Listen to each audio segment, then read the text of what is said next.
Pour moi, l'écriture a été la solution à beaucoup de problèmes, la source de beaucoup d'autres aussi. Je n'aime pas parler comme ça en termes de problèmes et de solutions, mais c'est la réalité. Quand j'ai commencé à écrire, une alchimie s'est créée très vite. Et j'arrivais à mieux comprendre mes sentiments, mes décisions, mes réactions. Je pouvais tout cerner autour de moi et à l'intérieur de moi. J'ai compris comment aimer, même si j'ai du mal à l'appliquer. Tu sais, en écrivant parfois, j'ai même l'impression de prédire l'avenir. N'avais-je pas prédit que je deviendrais ma propre ennemie? Hors de ma plume, il y a le vécu, le rêve et la peur. Une peur invisible, car elle s'immisce entre les lignes d'un espoir de réussite et d'une échappatoire à l'angoisse. Pas facile de la démasquer, cette peur. Elle m'est tout aussi familière. Elle me paralyse quelquefois. Elle tenaille, fait douter. Mais je sais la dompter, toi aussi je suppose. Et tu vois, écrire m'a appris que je peux être aussi talentueuse que possible, mais que je reste humaine, avec des limites. J'ai appris à être plus patiente. À chaque œuvre, je regarde les failles et ça me met devant une évidence. Toujours chercher à s'améliorer. Mais c'est sûr, il y a aussi un côté pernicieux dans ce mode de vie. La solitude qui m'accompagne même dans une foule. Cette absence même dans les moments les plus intenses. Cette impression d'être dans une bulle. Et puis, c'est infernal de ne jamais laisser son esprit tranquille.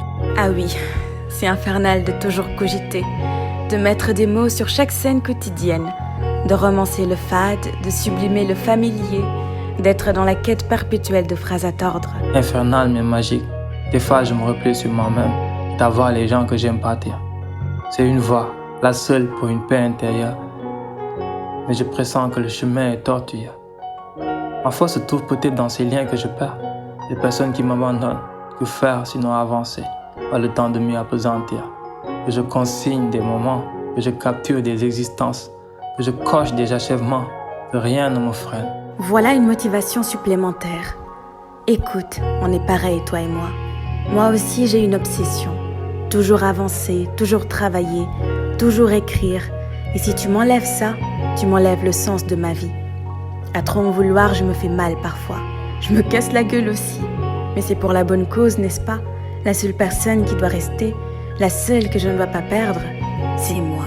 C'est moi. Au fond, peut-être qu'on oublie le plus important. Peut-être même qu'on a tort d'être si passionné, mais on a trouvé une voie parmi d'autres, qu'on aime tout autant. On a juré de conquérir la gloire. Mais la gloire, c'est les autres. Vois-tu, je ne veux pas que tu me parles des autres. Les autres, ce sont les excuses, les soumissions, les feintes. Les autres, c'est la porte du doute. Les autres, c'est la guerre. C'est vrai, sur ma route, j'ai fait beaucoup de sacrifices. Sûrement un peu trop et je n'ai pas de regrets. Tu peux me reprocher d'avoir renoncé à beaucoup de choses, des choses inimaginables. Mais jamais tu ne pourrais me reprocher d'avoir cru en mes rêves. Après, moi, ça me met au défi. J'aime l'adversité. J'aime qu'on ne me comprenne pas. J'aime être la proie des briseurs de rêves. Parce que leur acharnement est mon moteur. Moi, je ne veux pas d'un succès, je veux réussir. Pas pour moi seulement, je rêve d'une vraie réussite. Je ne compte pas rester éternellement. Je me suis fixé un délai pour réaliser mes projets et puis gérer un business loin de tout ça. J'irai aussi au bout des promesses que je me suis faites.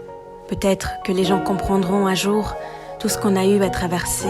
Tous les choix qu'on a eu à faire. Toutes les montagnes escaladées. La flamme qui brûle en nous. Mais si ce jour n'arrive pas, tant Tant mieux. mieux.